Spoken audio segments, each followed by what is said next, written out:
Jumpa lagi dengan Bung Yes di Rai Soccer TV dalam edisi Piala Dunia Qatar 2022.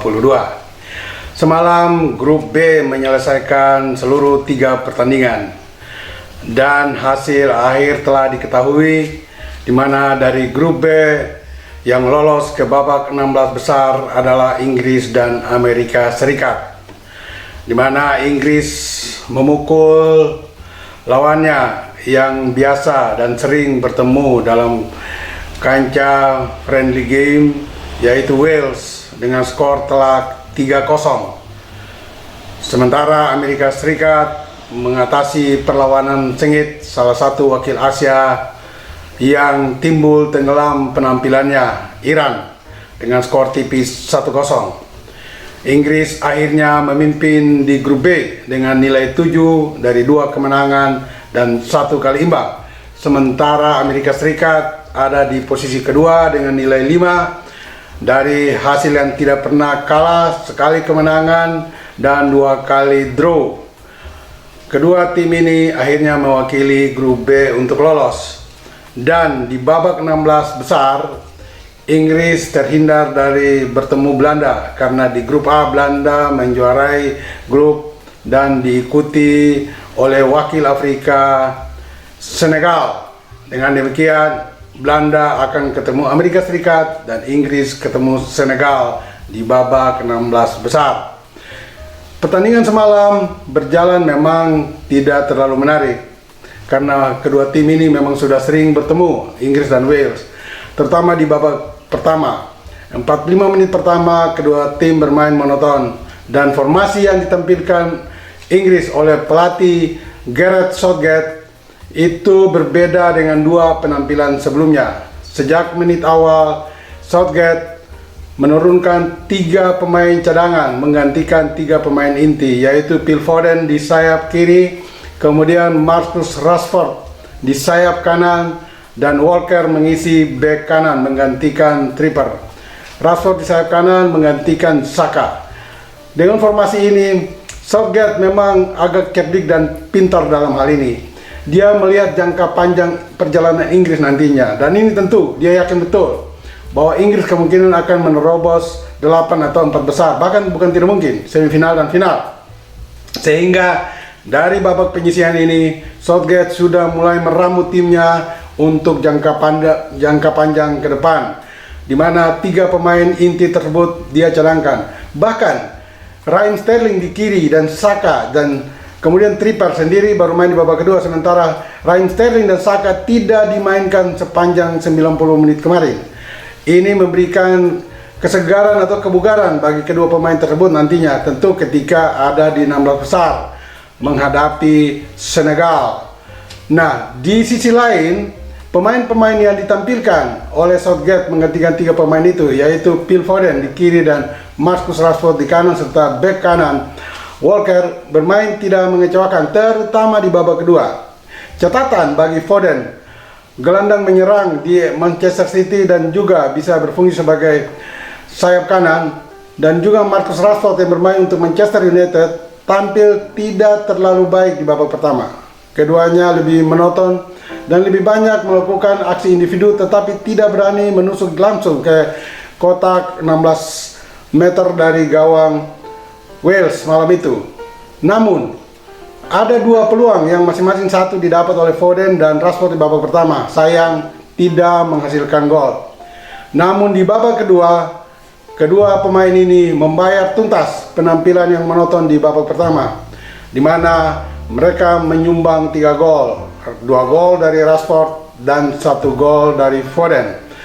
Penyerang tengah Harry Kane, walaupun dalam 3 pertandingan penyisihan grup belum menghasilkan gol, tetapi dia tetap tampil sebagai pemain panutan dan roh dari permainan Inggris, karena lewat umpan-umpan yang terukur, salah satunya membuat gol dari Phil Foden. Untuk Marcus Rashford, dia mencetak gol pertama bagi Inggris malam itu lewat sebuah tendangan bebas yang menusuk pojok kiri gawang Wales yang dikawal oleh Ward. Rashford kemudian membuat aksi individu lagi di menit ke-51 untuk membobolkan gawang Wales dengan tendangannya yang melesatkan bola melewati selangkangan kiper Ward, sementara Foden dengan cerdiknya mengisi ruang kosong di sisi kanan pertahanan Wales ketika menyongsong umpan Harry Kane. Lagi-lagi Harry Kane memberikan umpan bagi Foden untuk mencetak gol bagi Inggris. Dan kemenangan Inggris ini memang mutlak. Dari 9 kali atau dari 6 kali pertemuan sejak 2005, Inggris tidak pernah kalah dan hanya kemasukan 1 gol dari Wales, sementara berbalik Inggris mencetak 12 gol. Ini luar biasa dalam pertemuan Inggris khusus dengan Wales. Dengan demikian, kekalahan ini mengirim Gareth Bale dan kawan-kawan kembali ke Cardiff atau ke Wales dengan cepatnya. Nah, untuk pertandingan Amerika Serikat dan Iran, kita lihat bahwa Amerika memang tampil lebih baik, walaupun perlawanan Iran pun tidak mengecewakan. Namun mereka yang harus mengejar kemenangan untuk lolos akhirnya mendapat hasil maksimal tersebut. Dan Amerika akan menjadi salah satu wakil dari zona Amerika Utara untuk bertarung di babak 16 besar. Saya kembali ke Inggris. Melihat penampilan Inggris yang luar biasa ketika melawan Wales, ini mengingatkan pada penampilan mereka di Piala Dunia Italia 1990, di mana mereka sempat juga direpotkan oleh salah satu wakil Afrika, yaitu Kamerun, tetapi Inggris bisa mengatasi dengan skor tipis 3-2. Nah, bukan tidak mungkin penampilan Inggris ini akan seru lagi ketika melawan Senegal, wakil Afrika di babak 16 besar nantinya. Tetapi tentu Inggris harus hati-hati dan tetap konsisten dengan permainan asli mereka. Jika mereka kendor, bukan tidak mungkin Senegal akan membuat kejutan untuk menyingkirkan Inggris. Namun saya tetap masih percaya Inggris akan mengatasi Senegal, karena komposisi pemain Inggris saat ini hampir di semua lini berimbang. Bahkan ketika Southgate memasukkan pemain-pemain cadangan di babak kedua, keseimbangan permainan Inggris tetap masih baik, sehingga penampilan Inggris tetap merepotkan lawan-lawannya. Dengan hasil ini, maka Inggris dan Amerika sudah lolos dari grup B. Kita menengok kepada grup D, di mana malam ini Prancis yang sudah lolos akan menghadapi Tunisia, dan juga kemudian partai yang menentukan satu tiket dari grup tersebut, Australia melawan Denmark.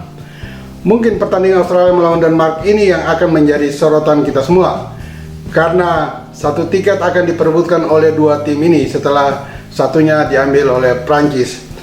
Bagi Australia, walaupun mereka menghasilkan atau mengalahkan Tunisia dengan 1-0, sehingga posisi mereka sekarang ada di urutan kedua di bawah Prancis dengan nilai 3. Namun mereka kalau kalah dari Denmark, maka Denmarklah yang akan lolos karena memiliki nilai 4. Australia cukup bermain imbang dengan Denmark untuk mendampingi Prancis nantinya.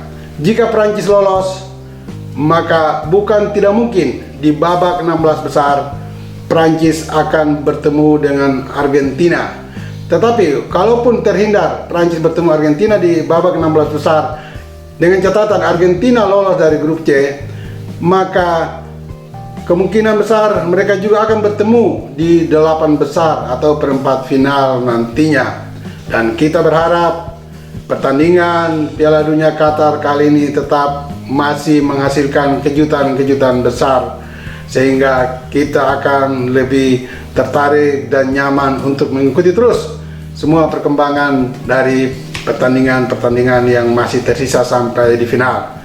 Dan jangan lupa tetap di Rise Soccer TV bersama Bung Yes. Jangan lupa pula like, comment, and subscribe untuk menunjang channel ini. Bola itu bulat, giring terus.